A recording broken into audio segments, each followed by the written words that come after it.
Au nom du Père et du Fils et du Saint-Esprit, ainsi soit-il. Notre Père qui êtes aux cieux, que votre nom soit sanctifié, que votre règne arrive, que votre volonté soit faite sur la terre comme au ciel. Donnez-nous aujourd'hui notre pain de chaque jour. Pardonnez-nous nos offenses, comme nous pardonnons à ceux qui nous ont offensés. Et ne nous laissez pas succomber à la tentation, mais délivrez-nous du mal, ainsi soit-il. Saint Pie X, au nom du Père et du Fils et du Saint-Esprit, ainsi soit-il. Alors, nous poursuivons les étapes de l'éducation.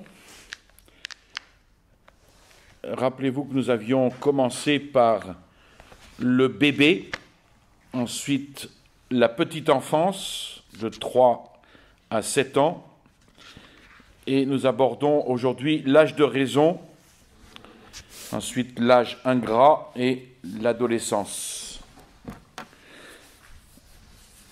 Alors, qu'ils viennent à 6, 7, 8 ou 9 ans, ça dépend, l'âge de raison se caractérise par l'éveil de l'intelligence, qui se manifeste dès que l'enfant commence à s'interroger sur la nature des choses, c'est-à-dire dès qu'à propos de tout, absolument tout, il pose toujours à tout le monde la même question, qu'est-ce que c'est?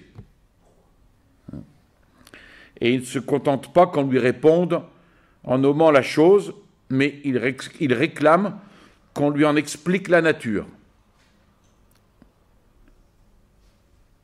Dès aussi qu'il commence à raisonner et pose à tous des perpétuels pourquoi.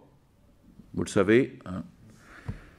En ne se contentant plus qu'on lui réponde par quelque histoire abracadabrante, amusant son imagination, mais il réclame, à partir de ces âges-là, une réponse logique, cohérente, qui lui donne de vraies raisons. Alors, il faudrait toutefois pas croire que l'intelligence va devenir du premier coup la faculté dominante. Cette hiérarchie normale des facultés humaines ne va s'établir que plus tard au cours de l'adolescence. À l'âge de raison, le premier exercice de l'intelligence est enrobé dans celui de l'imagination et de la mémoire, qui demeurent les facultés dominantes, soit que l'intelligence s'applique à trouver une logique, une cohérence, qui va satisfaire la raison dans les récits qui occupent et intéressent l'imagination, soit qu'elle s'applique à comprendre ce que la mémoire s'applique à retenir.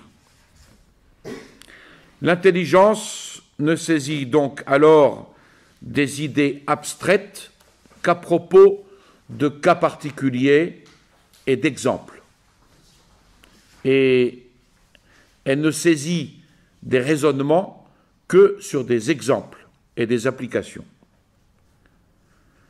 Si c'est donc l'âge où peuvent et doivent commencer les études, la classe et le travail scolaire, ce n'est pas encore l'âge des vraies études littéraires, explication de textes et d'auteurs, ce n'est pas non plus l'âge encore des vraies études scientifiques, démonstration de théorèmes ou établissement de lois expérimentales. Et il faut donc réprouver des programmes qui, en commençant prématurément les études littéraires et scientifiques sans tenir compte de la maturité et du développement normal et progressif des facultés humaines, aboutirait à fatiguer précocement le cerveau de l'enfant. Donc ce qui est à la portée de l'intelligence de l'enfant, dès l'âge de raison, c'est de comprendre des règles et d'en acquérir l'usage. C'est donc l'âge des études grammaticales, apprendre à parler, à écrire, et à le faire correctement, à apprendre à parler et à écrire correctement un certain nombre de langues, des études de calcul, apprendre à calculer sans erreur. Oui, ça, c'est à cet âge-là. Cela se manifeste aussi dans ces jeux qui se transforment et deviennent des jeux à règles pour lesquels l'enfant va se passionner, d'autant plus qu'il y aura une règle plus complexe à comprendre et à respecter. Le premier exercice de l'intelligence comporte aussi de comprendre des fonctionnements de mécanismes ou d'appareils, d'où souvent à cet âge la passion de la mécanique ou de tout ce genre d'objets. Il va démonter les objets, passion de la mécanique, passion de comprendre les fonctionnements de certains appareils. L'éveil de l'intelligence va entraîner à l'âge de raison aussi le premier usage de la liberté. Donc l'acquisition du discernement du bien et du mal. Et par là, le commencement, je ne dis pas l'aboutissement, mais le commencement de la vie morale. Savoir distinguer le bien du mal. Et ensuite, eh bien, exercer sa liberté, non pas comme un choix entre le bien et le mal, puisque la liberté, c'est pas cela. La liberté, c'est la faculté d'aller vers le bien, de choisir le bien. Donc c'est une erreur grave qui serait commise si, dans l'éducation, au lieu de former ce discernement du bien et du mal par l'intelligence, on maintenait l'enfant qui atteint l'âge de raison à un niveau puéril de la petite enfance, en confondant le bien et le mal avec le permis et le défendu, et en confondant la morale avec uniquement un système de permission et de défense. Non, c'est beaucoup plus profond que ça. Il faut qu'il sache discerner le bien et le mal. Ce n'est aussi que plus tard, pendant l'adolescence, que la volonté libre va pouvoir devenir la faculté dominante. Et son premier exercice à l'âge de raison, il ne faut pas oublier qu'il est très enrobé dans la vie des sentiments. Et c'est le plus souvent sur des cas particuliers, à propos des bons ou mauvais sentiments, que l'intelligence commence à discerner le bien et le mal, et que la volonté commence à exercer sa liberté par des choix responsables. Et l'enfant n'acquérera une véritable personnalité, et par conséquent une vie morale personnelle, qu'au cours de l'adolescence. Ce n'est pas encore à cet âge-là, c'est au cours de l'adolescence qu'il va acquérir une certaine personnalité.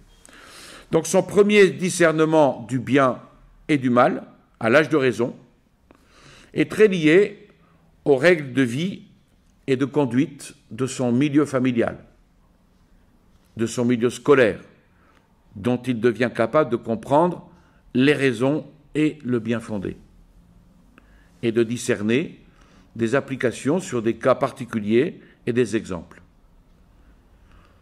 Donc là, l'importance évidemment de la conduite du milieu familial, dans ce discernement du bien et du mal. Alors avec cet éveil de la vie morale, à l'âge de raison, l'éducation, elle ne doit plus se contenter de faire acquérir de bonnes habitudes, ce qui était l'objet de l'éducation avant, ou de favoriser les bons sentiments, mais cette éducation, elle doit mettre tout son soin à commencer à former d'authentiques vertus, fondées sur l'amour et le zèle du bien. Et puis développer chez l'enfant une véritable maîtrise, une domination de soi. Il ne peut plus, à la moindre difficulté ou la moindre souffrance, pleurer et tomber dans les bras de sa mère. À partir de ce stage-là, il doit commencer à avoir une certaine domination de lui-même, une maîtrise de lui-même. Et puis, au point de vue, alors tout ça c'est au point de vue naturel, mais au point de vue religieux, à chaque fois on fait quand même le parallèle évidemment, au point de vue religieux. L'âge de raison, c'est l'âge de la réception des sacrements de pénitence et de confirmation. Et bien sûr, l'Eucharistie, si cela n'a pas déjà eu lieu auparavant. On avait vu la dernière fois qu'il était tout à fait possible qu'un enfant, avant l'âge de raison, puisse communier. Donc c'est l'âge de la réception de sacrements de pénitence et de confirmation, c'est aussi l'âge du catéchisme, c'est-à-dire des premières études religieuses, complètes, cohérentes. Alors, si l'âge de raison se passe bien, et normalement, l'enfant doit atteindre vers ses 10 ans, à peu près, ce qu'on pourrait appeler la maturité de l'enfance, c'est-à-dire tout le développement qu'il peut avoir comme enfant. Mais il n'est pas destiné à rester enfant. Il y en a qui restent toute leur vie, mais l'être humain n'est pas destiné à rester enfant, et c'est pourquoi il va aborder la grande crise de l'âge ingrat. C'est le 4e point dans ces étapes. Ce qu'on appelle ici l'âge ingrat, qu'on pourrait appeler aussi préadolescence, commence vers 11, 12, 13 ans, pour durer, c'est pas quelque chose de mathématique, mais pour durer 2 ou 3 ans, et qui constitue la transition de l'enfance à l'adolescence. Donc ce qui caractérise l'enfant de cet âge, c'est qu'il est encore un enfant, à qui s'applique tout ce qu'on vient d'exposer sur l'âge de raison. Il ne faut pas le prendre pour un adulte. Ce qui veut dire qu'il n'est pas capable encore de se diriger de lui-même à cet âge-là. Et il doit encore demeurer soumis à l'autorité des éducateurs, de ses parents. Mais alors qu'avant, il trouvait tout naturel d'être un enfant, et il l'acceptait sans difficulté et sans en souffrir, voici que maintenant, il a une certaine peine à le supporter. Et il aspire à être déjà l'adolescent qu'il va être demain. C'est donc un âge de disproportion entre les aspirations et les capacités réelles. D'où son caractère de crise et de déséquilibre. Parce qu'il y a une disproportion entre ce à quoi il aspire et les capacités réelles qu'il n'a pas encore. Déséquilibre qui n'a rien de pathologique, c'est pas... L'enfant n'est pas comment dire, il n'a pas de pathologie, c'est pas un état pathologique, parce que c'est une étape normale de la croissance, mais qui pourrait devenir pathologique par suite d'erreurs d'éducation. Et c'est pour cela que la fragilité de la santé physique et psychique de cet âge réclame parfois une surveillance médicale assidue, régulière. Vous voyez, même physiquement, à cet âge, l'enfant devient dégingandé. Il a ses bras, ses jambes qui poussent démesurément sans qu'il y ait une force réelle correspondante. Il a l'air un peu bébête. C'est même dans ce domaine la disproportion entre les aspirations, encore une fois, et les capacités réelles. Donc c'est ce déséquilibre qui rend l'enfant de cet âge un peu disgracieux, parfois, au physique, comme au moral, qu'il rend désagréable, qu'il rend difficile à vivre pour les autres, comme pour lui-même, d'où ce nom d'âge ingrat qui lui correspond, en effet. Alors, devant cette crise, quelle doit être l'attitude des éducateurs ? Quand je dis éducateurs, ce sont évidemment avant tout les parents, et puis ceux auxquels on confie l'enfant, les éducateurs dans une école. Les éducateurs doivent maintenir d'abord toute leur autorité. Ça, c'est important. Et s'ils démissionnent de l'autorité, ils démissionnent du même coup de leur rôle éducateur. Et ils laisseront inévitablement l'enfant se corrompre précocement, comme on le voit trop souvent aujourd'hui. En même temps, les éducateurs ne doivent pas s'étonner que pendant la crise de cet âge, leur autorité soit difficilement supportée et que son exercice provoque des crises, des réactions plus ou moins violentes, le plus souvent, quoique cela puisse s'inverser, de révolte, d'insolence, de brutalité chez le garçon, et puis de larmes et de désespoir chez la fille. Alors, la seule attitude convenable des éducateurs, c'est de laisser passer la crise, en gardant tout leur calme et tout leur sang-froid. Parce que la colère serait certainement la pire manière d'agir, de réagir. Donc il faut attendre patiemment, tout en maintenant l'autorité, attendre patiemment le bon moment et, quand la crise est passée, maintenir toutes les légitimes exigences. Alors, si l'on ne veut pas que les aspirations de l'âge ingrat deviennent explosives, il faut leur trouver des débouchés, qui d'ailleurs, faute de capacité réelle, seront souvent des dérivatifs. Parce que, encore une fois, il n'a pas encore les capacités réelles d'un adulte, ou même d'un adolescent. Donc on voit ici l'erreur des éducateurs qui, dans l'emploi du temps de l'enfant, ne voudront rien d'autre que le travail scolaire.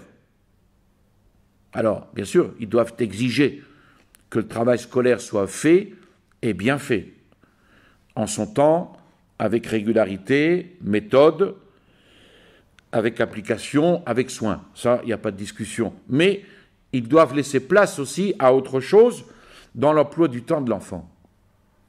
Il y a d'abord, à la place des capacités réelles qui manquent encore chez l'enfant, il y a tout le domaine du rêve, de l'aventure, qui occupe une grande place chez les préadolescents, qui se passionnent pour tous les récits d'aventure, d'exploits, soit réels, soit imaginés. Et il faut leur en procurer, pas n'importe lesquels évidemment, mais il faut leur en procurer, en les choisissant bien, car ils rêvent qu'ils feront plus tard la même chose que leurs héros, et c'est excellent s'il s'agit de héros authentiques, et à plus forte raison de saints, même si plus tard ils s'orientent dans une direction tout à fait différente. De tels rêves, quand ils ont 13 ans, ont leur place dans leur développement psychologique. Mais évidemment, c'est fort dangereux si on leur donne comme exemple des bandits, des brigands, à cet âge-là. Donc, au-delà de l'aventure imaginée ou rêvée, il y a l'aventure vécue, grâce aux promenades, au tourisme, à un certain tourisme évidemment, aux grands jeux de plein air, au sport. Et rien ne peut être plus adapté aux besoins de cet âge que le scoutisme ou des mouvements similaires.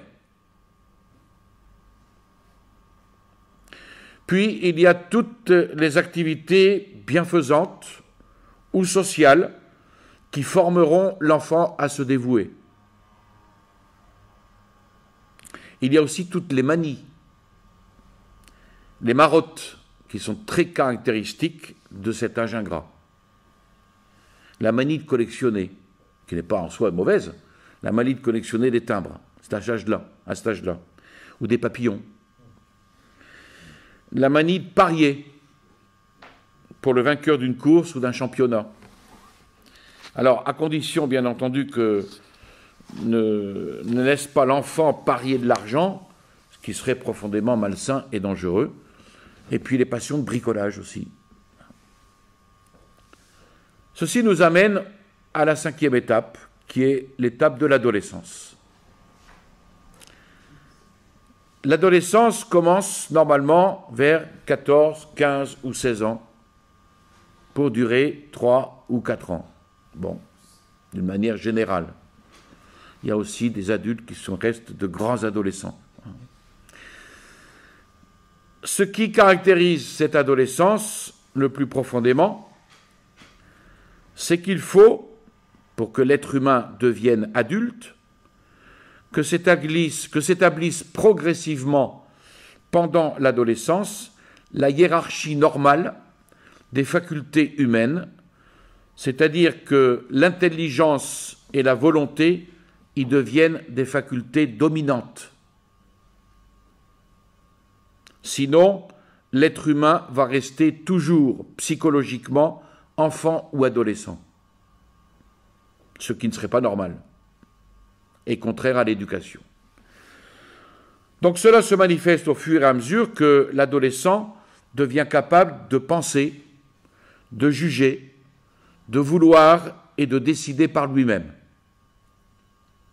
Donc parce que l'adolescence est l'âge où on commence à penser et juger par soi-même, c'est l'âge où on acquiert ses convictions personnelles, que, sauf le cas d'une conversion, on gardera ensuite toute la vie. Alors que l'enfant reçoit ses convictions de sa famille ou de son école, l'adolescent veut avoir des convictions personnelles, souvent qui seront calquées sur les convictions des parents, mais elles seront personnelles. Et c'est, vous voyez, moi je prends un exemple personnel, à 15 ans, mon père m'emmenait coller des affiches contre l'avortement. Et ça vous forge des convictions à cet âge-là, justement.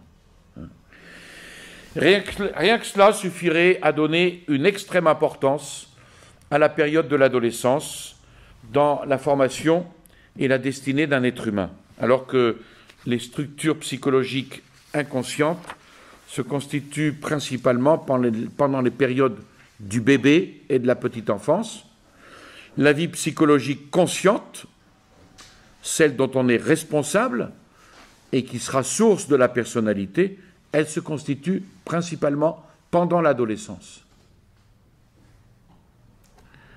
Alors, dans les domaines dont la nature même est d'évoluer d'une génération à l'autre, comme par exemple la création littéraire et artistique, les éducateurs doivent trouver naturel que les adolescents n'aient pas les mêmes convictions qu'eux. Par exemple, qu'ils ne se passionnent pas pour les mêmes auteurs. Je ne parle pas des auteurs mauvais, évidemment, qui sont à rejeter.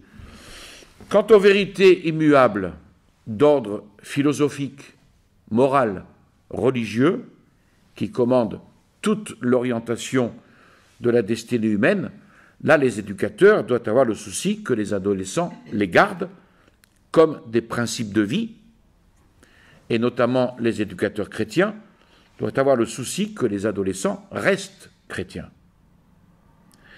Mais si on leur demande simplement de rester chrétiens parce que on l'a toujours été dans la famille et à l'école, on risque fort que cela ait précisément pour résultat qu'ils rejettent le christianisme parce qu'ils sont capables de penser et de juger par eux-mêmes. Vous voyez ? Donc il est indispensable qu'ils redécouvrent le catholicisme pendant l'adolescence, avec des raisons personnelles d'y adhérer. Et pour cela, il est indispensable de leur donner un enseignement religieux qui ne soit pas seulement un rabâchage de catéchisme pour enfants, mais qui soit au niveau de leur maturité, au niveau de leurs problèmes d'adolescents. Et si on se trompe un peu de niveau, eh bien, il vaut mieux être au-dessus qu'au-dessous. Parce que si on est au-dessous, non seulement on ne leur apportera rien qu'ils ne sachent déjà, et par là on les ennuiera, mais on leur donnera l'impression qu'on les méprise en les traitant comme des enfants, et que la religion est chose puérile qui ne convient qu'aux enfants. Tandis que si on est au-dessus, bien qu'alors ils ne comprennent pas tout, ils vont en retirer pourtant quelque chose. Et surtout, on les intéressera parce qu'ils sont fiers qu'on leur parle comme à des adultes, et on leur fera soupçonner quelque chose de la richesse, de la force, de la profondeur de la doctrine catholique, ce qui leur donnera l'ambition de la connaître et de l'étudier davantage.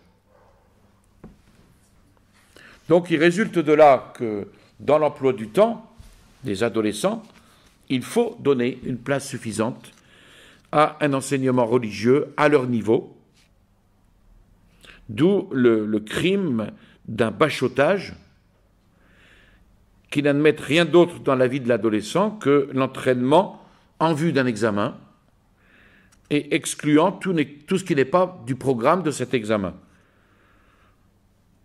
ne laissant aucune place à l'enseignement religieux. Il en résulte aussi qu'il faut confier cet enseignement religieux aux professeurs les meilleurs, les plus dynamiques et les plus capables d'intéresser et d'enthousiasmer les adolescents.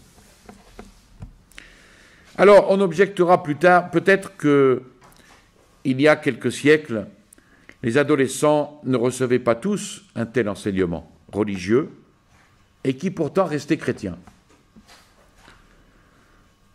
Tout simplement, cela était possible dans un milieu où tout, les mentalités, les mœurs, les institutions, tout était chrétien ou plus ou moins. On risquait simplement qu'en se laissant porter par le milieu, ils aient un christianisme de routine, d'habitude, de pratiques extérieures plus ou moins formalistes, avec des connaissances religieuses parfois infantiles, animant une piété sentimentale, mais sans vie religieuse personnelle, et sans qu'un tel christianisme puisse avoir une influence profonde sur leurs pensées, leur vie et leurs activités. Mais aujourd'hui, l'adolescent, en faisant sa découverte du monde, découvre tout un ensemble de courants d'idées et de mœurs complètement étrangers et opposés au catholicisme. Nous ne vivons plus dans une ambiance chrétienne. Donc ils sont incapables, face à ces courants d'idées et ces mœurs étrangères et opposées au catholicisme, ils sont incapables de résister, bien souvent.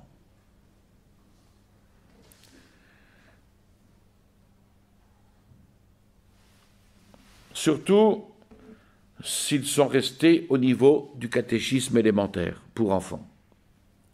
D'où l'absolue nécessité pour l'adolescent d'une redécouverte du catholicisme pendant l'adolescence grâce à un enseignement religieux au niveau de sa maturité, au niveau de ses préoccupations d'adolescent. Ceci explique pourquoi la population s'est en majorité déchristianisée. Ce n'est pas la seule raison, mais c'est une des raisons. C'est pour ça qu'elle s'est en majorité déchristianisée par des apostasies pendant l'adolescence, par manque d'un enseignement religieux, allant au-delà du catéchisme élémentaire pour enfants. Soit que cet enseignement religieux ait été totalement absent, comme c'est le cas aujourd'hui, soit qu'il se réduise à un rabâchage inutile du catéchisme élémentaire. Et ça fait des adolescents qui ne sont pas formés et des adultes qui le seront encore moins. C'est pour cela que l'enseignement religieux des adolescents est aujourd'hui un problème clé de l'avenir du catholicisme. Problème qui réclame plusieurs solutions complémentaires, une haute qualité chrétienne des établissements scolaires catholiques, la valeur et le nombre suffisant des aumôniers dans nos établissements scolaires. Et c'est vrai que même dans nos écoles, il n'y en a pas assez.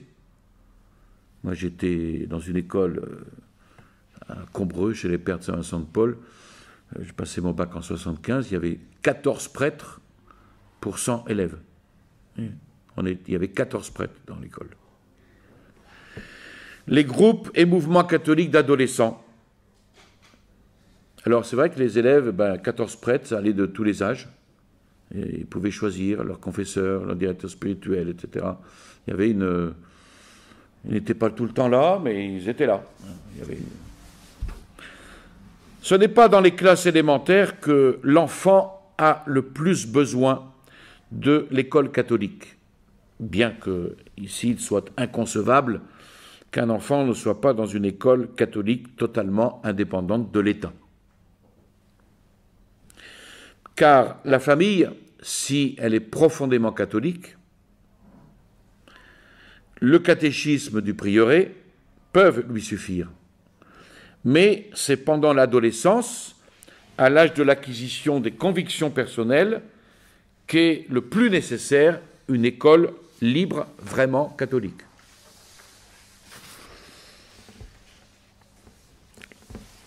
Ensuite, l'adolescence est aussi l'âge où l'intelligence, se dégageant de la subordination à l'imagination et à la mémoire, qui s'est maintenue durant toute l'enfance, acquérant son fonctionnement autonome, devient capable de saisir en elle-même des idées abstraites, de comprendre en eux-mêmes des raisonnements.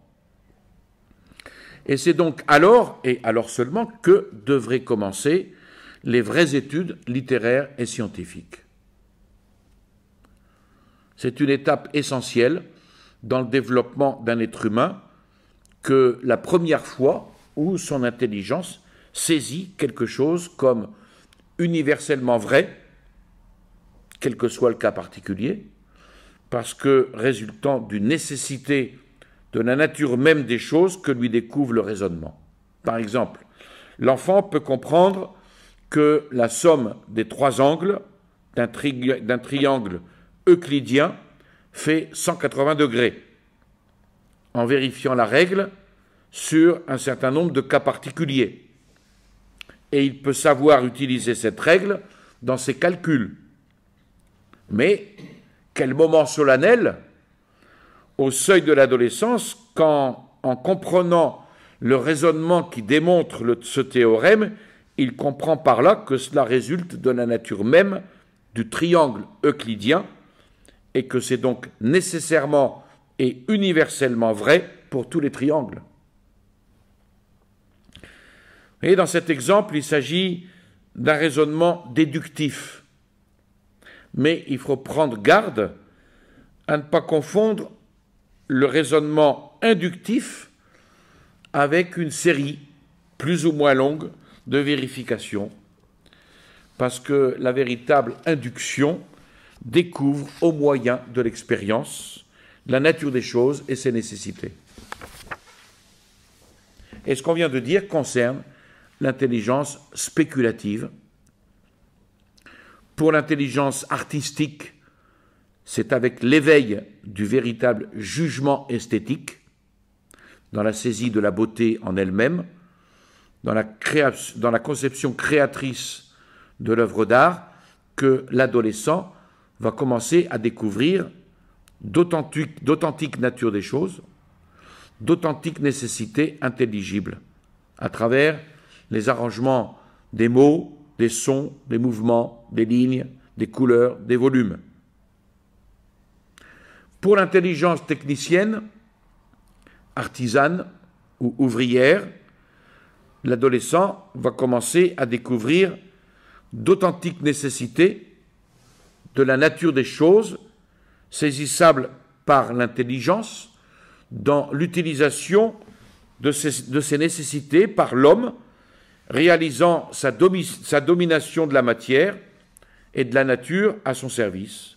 Par exemple, dans le maniement d'un outil, le fonctionnement d'un appareil ou d'une machine, la culture d'une vie végétale ou la domestication d'une vie animale, etc. L'adolescence est aussi l'âge où on acquiert sa personnalité, en devenant capable, dans un certain nombre de domaines et de cas, de se diriger soi-même. Alors ici, attention, les éducateurs ne peuvent pas imposer à l'adolescent sa personnalité. Tu dois être comme cela. Ils ne peuvent pas imposer la personnalité qu'il rêve pour lui. Il y a de personnalités qu'autonomes. Et pourtant, est-ce que les éducateurs n'ont pas un rôle? Oui, ils ont un rôle indispensable de guide dans cette acquisition de la personnalité. Parce que l'adolescent ne sait pas encore quelle sera sa personnalité.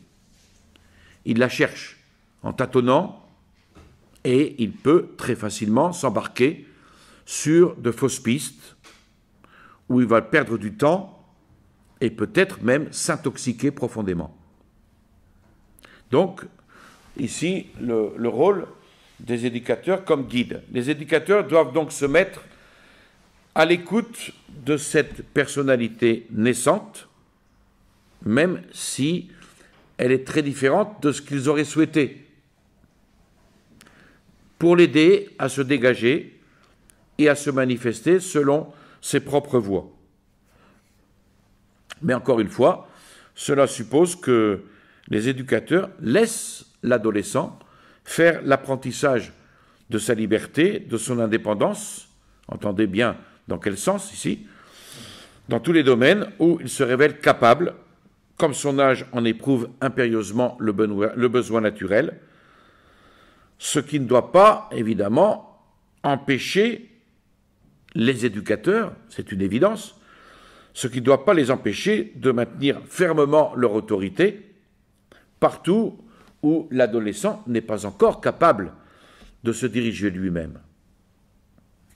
Donc la personnalité, c'est pas de se laisser aller à tous ses instincts, à tous ses désirs, qui sont des éléments du tempérament déterminés par l'hérédité, par la constitution physique, par les circonstances extérieures. Elle est dans la maîtrise de soi par la volonté, la personnalité. Elle est dans la maîtrise de soi par la volonté qui doit progressivement devenir, avec l'intelligence dont elle dérive, la faculté dominante. Donc c'est un rôle ici fondamental des éducateurs de former chez les adolescents cette maîtrise de soi par l'acquisition d'authentiques et solides vertus. C'est pour cela que rien ne serait pire qu'uniquement un système de règles extérieures, d'interdictions auxquelles il suffirait de se conformer. Il en faut, bien sûr. Mais si on base l'éducation uniquement sur ça, ça ne pourrait déterminer chez l'adolescent que la révolte, ou l'hypocrisie, ou la passivité dans la routine, dans le formalisme. Donc il faut développer en lui la force intérieure, personnelle, vivante, de véritables vertus, par lesquelles il soit vraiment maître de lui-même. Et là, il comprendra très bien telle ou telle interdiction, telle ou telle règle extérieure qui peut lui paraître pesante, mais il en comprendra la nécessité. Et c'est ainsi seulement que sa vie morale va devenir personnelle.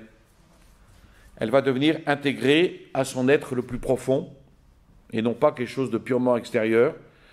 Elle va être intégrée au dynamisme intérieur de sa liberté. Alors, vous voyez, cela suppose aussi que la vie de l'adolescent ne soit pas limitée au seul travail scolaire, qu'il puisse aussi s'engager dans des groupes, dans des mouvements, dans des activités où il aura l'occasion de prendre des responsabilités même et de former ainsi son caractère. Donc pour l'adolescent chrétien, cette vie morale personnelle, évidemment, elle va se relier à sa vie religieuse. Dans un monde où tout et tous étaient catholiques, l'adolescent pouvait rester chrétien, pouvait rester catholique, avec de simples pratiques religieuses extérieures, plus ou moins routinières et formalistes, et une piété sentimentale. Mais un tel catholicisme était sans influence profonde sur sa personnalité et sa vie. Et aujourd'hui, un tel catholicisme est incapable de résister, comme on l'a dit tout à l'heure, à tous les courants de mœurs étrangers ou opposés au catholicisme que l'adolescent va rencontrer partout autour de lui. C'est pour ça qu'il est indispensable de former en lui une vie intérieure, une vie personnelle, d'intimité profonde de l'âme avec Jésus-Christ, qui soit fondée sur la pratique de la prière, une prière intérieure, personnelle, qui sera le début de l'oraison, et pas simplement la récitation de formules, même si ces formules ne sont pas forcément mauvaises. Mais il faut le former à la prière, et la prière, c'est quoi? C'est le dialogue de l'âme avec Dieu, dit Sainte Catherine de Sienne. Et puis, une pratique assidue des sacrements de pénitence et d'Eucharistie. Celle-ci, bien sûr, devant être de sa part entièrement libre et non pas imposée par contrainte familiale. Qu'est-ce que va dire mon père ou ma mère si je ne vais pas communier? Vous voyez, ça, c'est la réflexion que fera un adolescent. Et si on commet une erreur dans ce domaine-là, il se peut très bien que l'enfant, pendant même parfois des années, aille communier alors qu'il fait, et tout en faisant des communions sacrilèges, parce que tel ou tel péché, il veut surtout pas que ses parents sachent que, ou devinent que, etc. Donc, pas de contrainte familiale quant à la Sainte Eucharistie, contrainte familiale ou scolaire même, qui risque d'engendrer l'hypocrisie. Et puis ici, il faut aussi l'élan apostolique et missionnaire pour tout conquérir à Jésus-Christ. Et enfin, le don de soi généreux au service du prochain. Voilà ce qui va former en lui une vie intérieure et personnelle d'intimité profonde de l'âme avec Jésus-Christ. Cela suppose bien entendu qu'un temps suffisant soit réservé à une telle formation religieuse et que soient choisis, comme on l'a dit tout à l'heure aussi, pour cela des éducateurs religieux de haute qualité. Nous continuerons la prochaine fois.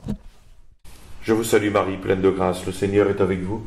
Vous êtes bénie entre toutes les femmes, et Jésus, le fruit de vos entrailles, est béni. Sainte Marie, Mère de Dieu, priez pour nous pauvres pécheurs, maintenant et à l'heure de notre mort, ainsi soit-il. Au nom du Père et du Fils et du Saint-Esprit, ainsi soit-il.